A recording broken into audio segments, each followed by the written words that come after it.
This is a quick tour of the new New York City Storytelling Calendar on modernstories.com.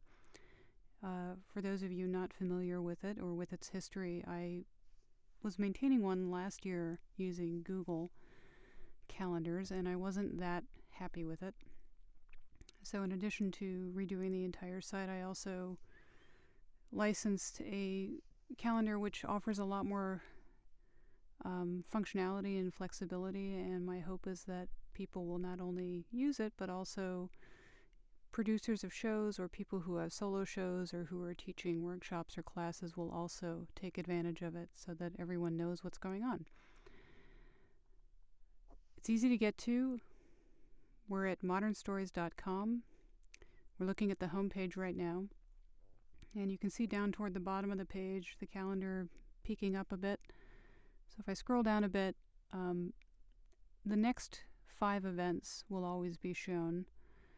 And you can either go to the full calendar by choosing See All Events, or from anywhere on the site by choosing Calendar in the menu. And now we're looking at the full calendar. And it's always going to be the view of the current month. So we can see everything that's been listed for February so far. A lot of repeating items since these are repeating shows. It's very easy to skip back and forth months with these directional buttons, or you can skip quite a bit farther ahead using these buttons for months or years. And there's a little bit of preview information for each event: title, time, day and date, event type, and sometimes it's more than one event type. There are some common types, but the most common ones are curated shows and open mics. Where they're located, which I'm calling borough. Cadence, which is how frequently or infrequently they occur, and the cost. And what I've been stepping through here are some sort menus, and this is where the real power in this calendar lies. I frequently see on the New York City Storytelling Facebook page somebody posting and saying, where are the open mics this week on Thursday in Brooklyn? And what this calendar allows you to do via the sorting mechanisms is to quickly answer that question. So we can say, okay, where are the open mics in Brooklyn? And while we can't say on Thursday, we can see here which ones are on Thursday. We could even say, well, what are the weekly shows so that if I miss one, I can get another chance in a week versus the bi-weekly shows or the monthly shows. And what's free? This one happens to be free.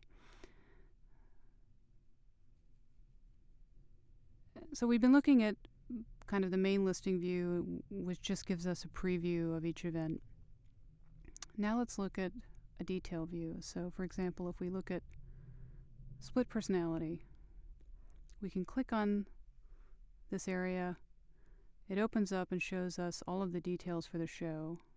These things we already know about: the day, the time. But here we can see where the location is, what event details the person who listed this chose to include, as well as some information about the organizer. Sometimes it's a name, sometimes it's a name and an email, sometimes it's the venue. If there is an external web page that goes with this, say a show page or a venue page, it's here in the Learn More link, so we can see this is what's happening on February 5th in Split Personality. Another really useful thing this calendar allows you to do is add this event to your local calendar.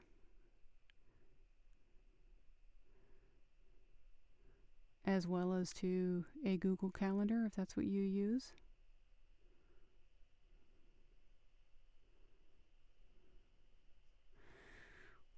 You also get a map view using Google Maps of where the venue is, which you can zoom in and out of.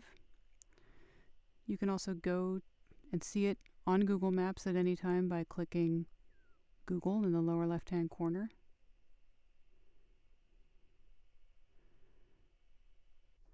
And then finally, you can get directions from the event by just typing in your address down here.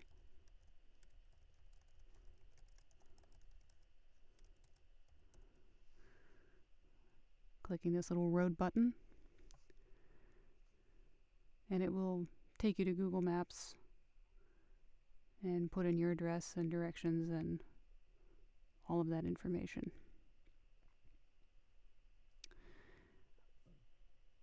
Finally, if you host or produce a show or a solo show or a class or workshop, I hope that you will submit your events, and you can do that easily by going back up to the calendar menu and choosing Submit an Event, where you will find a form that will allow you to enter the details of your event.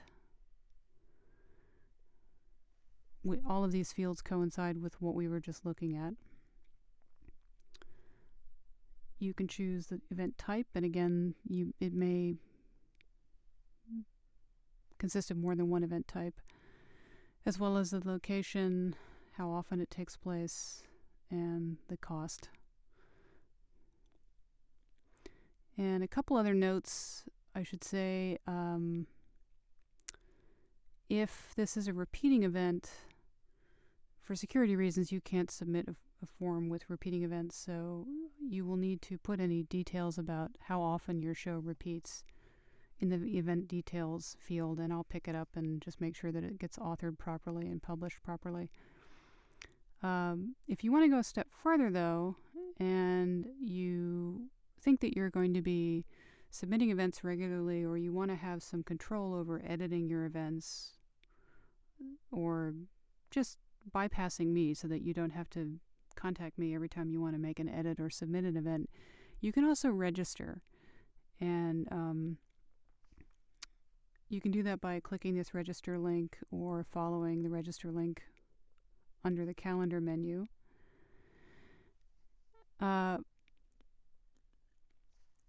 If you're questioning whether or not you should register, I have a Reasons to Register tab here with some information about what the advantages are, both in terms of immediate advantages and possible long-term advantages because of things that I'm thinking of adding. But if you have any questions about using the calendar or registering to become a calendar contributor, please send me an email at julie@modernstories.com, and you can also contact me through the website. And this calendar is for you, and so I hope that you will use it. I hope that you will list your events on it, and I hope that you will tell other people about it as well. And before I forget, I also wanted to point out that this calendar works on mobile devices as well. And here we're looking at a preview of an iPhone representation of the website. So this is modernstories.com on a phone. When you come to the site, you'll get this little subscription form which you can close. Although I hope you will choose to subscribe to my list. But you can get to the calendar by clicking this menu button that's kind of underneath the arrow button and choosing calendar.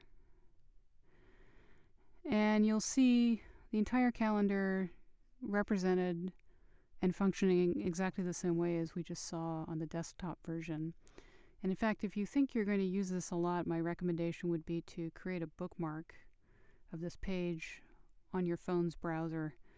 It's easy to remember. It's modernstories.com/calendar. And that way you could just easily go to the calendar and look up things while you're out and about. So that's the calendar. Thanks for sitting through this tutorial.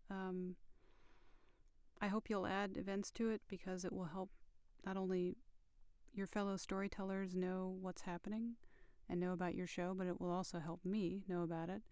And remember that one advantage to using the calendar is that it will also be promoted out to anyone who's subscribing to Modern Stories and getting the newsletter and things. So there's opportunity for more visibility and less of a chance of it getting lost in the ongoing scrolling flow of the Facebook storytelling page. Thanks again.